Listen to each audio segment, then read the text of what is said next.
हे welcome viewer, स्वागत है आपका आज के इस नए वीडियो में। तो आज के इस वीडियो में हम बात करने वाले हैं कि जो स्ट्रेस है, मतलब अगर हमें किसी भी चीज का मेंटल प्रेशर है, हमें किसी चीज की घबराहट हो रही है, तो क्या इस चीज की वजह से हम बीमार पड़ सकते हैं या नहीं।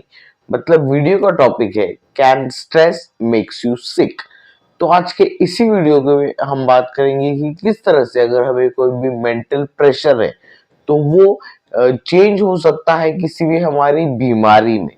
तो इसी चीज के बारे में बात करेंगे आज की इस वीडियो में। साथ ही साथ हमारे पास एक आर्टिकल भी है, हम उससे भी गो थ्रू करने वाले और समझेंगे कि किस तरह से हमारी स्ट्रेस हमें बीमार कर सकती है।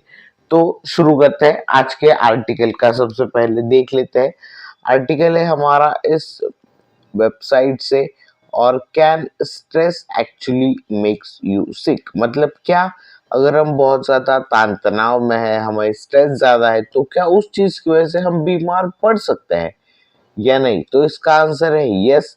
क्योंकि स्ट्रेस, देखिए स्ट्रेस में क्या होता है कि हम किसी भी चीज की, मतलब बहुत ज्यादा उसके बारे में सोचने लगते हैं, और हमारी बॉडी के अंदर क्या है कि एक टाइप की जो रिस्पॉन्स होता है हमारी बॉडी का, जिसे कहा जाता है फाइट एंड फ्लाइट, और इसे जो है सिंपैथेटिक नर्वस सिस्टम कहा जाता है।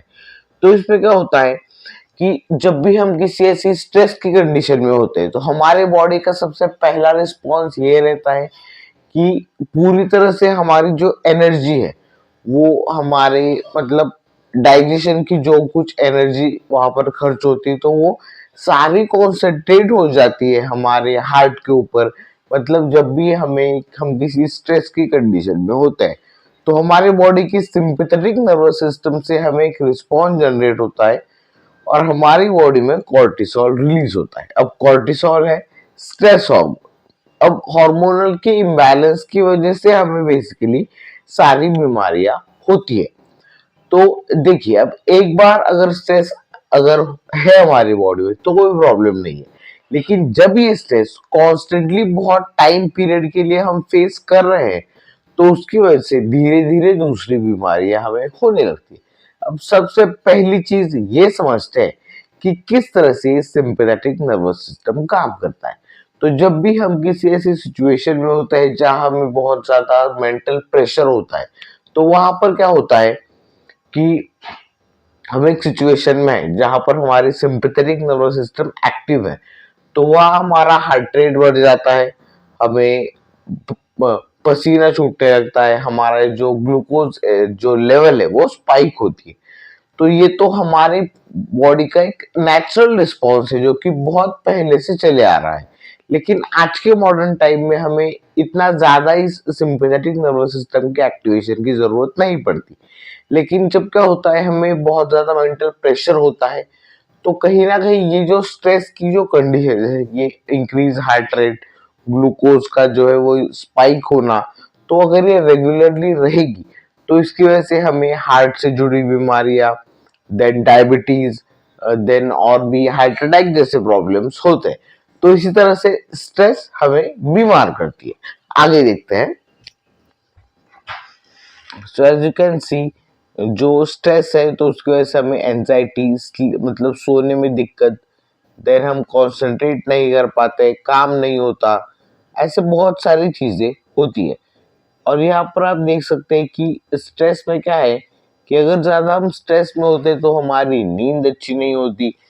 तो इन्हीं चीज की वजह से एज अ साइड, जो हम कह सकते हैं कि एज एक्स्ट्रा, हमें मतलब अगर हमें अगर अगर प्रॉपरली नींद नहीं हुई, डाइजेशन के इशू है, तो उसका एक वन ऑफ द रीजन ये भी हो सकता है कि आपको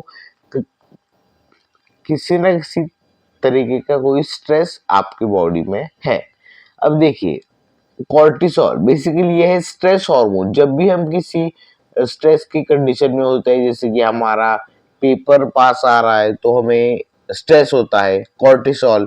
और बहुत सारी चीजों में ये भी देखा गया है कि जो वुमन है, लेडीज में भी अगर जो पीसीओडीज की बात होती है, देन मतलब बहुत से ऐसे जो डाइजेस्टिव इशू भी जो होते हैं, वो मोस्टली जो है इंसुलिन और सॉरी और जो ये कॉर्टिसोल जैसे, मतलब सिर्फ हार्मोनल इम्बैलेंस की वजह से ये सारी बीमारियां हमें होती हैं, ये बेसिक चीज समझना जरूरी है। अब देखिए, जब कोर्टिसोल रिलीज होता है तो हार्ट रेट बढ़ता है, ब्रीदिंग रेट बढ़ता है, देन चक्कर आने लगती है, सिर दर्द होता है, उल्टी जैसा महसूस होता है, मसल जो है वो पूरी तरह से टेंशन आ जाता है तो उनके ऊपर। तो ये जो है वो रिस्पॉन्स है कॉर्टिसोल रिलीज होने का। तो कॉन्स्टेंटली जब ऐसा कॉर्टिसोल हार्मोन हमारी बॉडी में रिलीज होगा तो उसकी वजह से हमें बाकी सारी बीमारियां कंट्रीब्यूट होती है। अब देखिए, कॉर्टिसोल की वजह से हमें, अगर ये कॉर्टिसोल लेवल अगर बहुत टाइम पीरियड तक हमारी बॉडी में रहता है कॉन्स्टेंटली, तो उसकी वजह से डायबिटीज, कार्डियोवास्कुलर मतलब दिल से जुड़ी बीमारियां, डायबिटीज, देन जो पेट की बीमारियां, ऐसी बीमारियां होती है। तो मोस्टली कॉर्टिसोल बेसिकली आप समझ लीजिए स्ट्रेस हार्मोन है, और उस स्ट्रेस हार्मोन अगर बहुत ज्यादा टाइम पीरियड के लिए अगर हमारी बॉडी में रहेगा तो ये सारी बीमारियां हमें होती है। अब देखिए, अब स्ट्रेस को कम करने के लिए हम क्या कर सकते हैं? एक्सरसाइज करना जरूरी है, मेडिटेट करना जरूरी है। एक्सरसाइज करेंगे तो इसके भी जो है एक बेनिफिट अच्छा होता है कि हमारा स्ट्रेस जो है वो मैनेज होता है ताकि कॉर्टिसोल लेवल नीचे आ सके। मेडिटेट करने से भी कॉर्टिसोल लेवल कम होता है। अच्छा खाना खाएंगे, और आपने कोट सुना होगा, you become what you eat. तो जैसा खाएंगे उसके ऊपर भी डिपेंड करता है।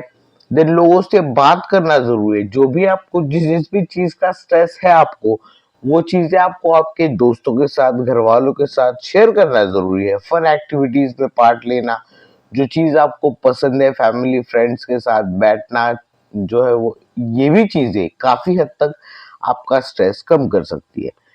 और अगर ये भी चीजें नहीं हो रही है तो प्रोफेशनल जो है वो मेंटल स्पेशलिस्ट होते हैं, साइकोलॉजिस्ट से आप बात कर सकते हैं। तो ये सारी चीजें अगर आप करेंगे तो डेफिनेटली बहुत से लेवल तक आपका स्ट्रेस कम हो सकता है। तो ये था छोटा सा मैसेज कि स्ट्रेस कम लीजिए ताकि आप बीमार कम पड़े।